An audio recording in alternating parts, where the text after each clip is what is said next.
I'm going to share about one of my experiences that I don't forget, and it's a motivation for me not to go back what I used to do. And this particular park right here where we're at right now, I remember one night, it must have been probably 3 or 4 or 5 o'clock in the morning. I was making my way back behind us over here, and I was coming across the park towards me where I am at right now, and I was stumbling, and I was just like, it was at the end of one of my meth runs. My goal was to make it to this restroom right here. The reason why I was trying to make it to that restroom is because I wanted to do what I had to do to wake up, and that's, I had to shoot up some dope and some meth. And there used to be a lot of homeless people that used to frequent this park, so I felt comfortable coming to this restroom. And I knew that overnight they used to leave these restrooms open. So I had no idea how I made it across that park, but I made it.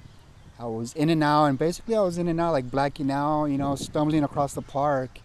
I finally made it to this restroom, and I took myself into one of the stalls. I sat down, I took out my paraphernalia, and I fixed it up, and I tried to do what I can, but that's the last thing that I remember. About 7 o'clock in the morning, 8 o'clock in the morning, I woke up and I noticed that some of my stuff was missing, and my dope was missing, and some of the weed was missing that I had with me that night.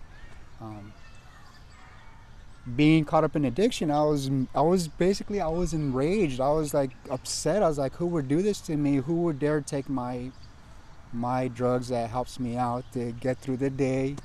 And so what I was doing is I was going around asking people, hey, do you, that particular incident, I threw myself out there, and I was telling people, this is what happened. I was made it across the park. I went into that restroom, and I tried to do what I can.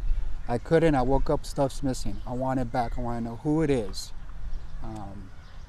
Finally, I found out who it was. I got a name and I got a face. And I came from that way, walking this way. That structure wasn't there at that time. There was a little wall, probably about 2 feet high, so people can sit down. And then what I did is, there was like 3 guys sitting there, and I walked up to the guy that I got the face and the name, and it was that guy. And I walked up to him, and I pulled out a knife, and what I did is I was high. I was just gone, and I was just really, really mad. I was enraged. I was pissed off. I grabbed the knife and I stuck it to his neck, and I told him, you're the one that took my stuff. I was like, you better give it to me, you better give me some money, or you better do something, or you better say something, or else I'm gonna cut you right now. And I was just mad. At first, I didn't see what was going through his eyes. When I looked at his neck, I had the knife pointing to his neck, pointing like, almost drawing blood. When I looked into his eyes, I don't know what came to me or what it was, but I looked into his eyes and I saw the fear in his eyes. That alone kind of just pulled me back a little bit, and I looked at him closely, and I was like, I realized that he was a young guy, but he looked like he was older, but I could see it in his eyes and some of his features that he was young. And I asked the kid, I was like, hey, how old are you? He goes, I'm 16 years old. And I was like, wow. I stepped back and I just left. And it's just, I guess what I'm sharing and why I'm sharing this is because anything could happen to me in that bathroom. This area right here, I know it's a nice area, but it's pretty much neutral area.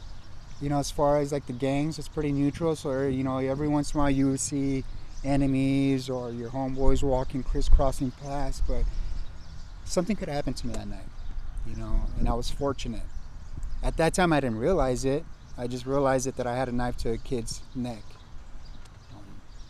I won't forget that. And, that's another thing I don't want to forget, the cold, man. I don't get, once your bones get cold, that's it. You got to wait for the sun to come up about 6, 7 o'clock and warm up, and I don't forget those nights. And that's just one incident I won't ever forget.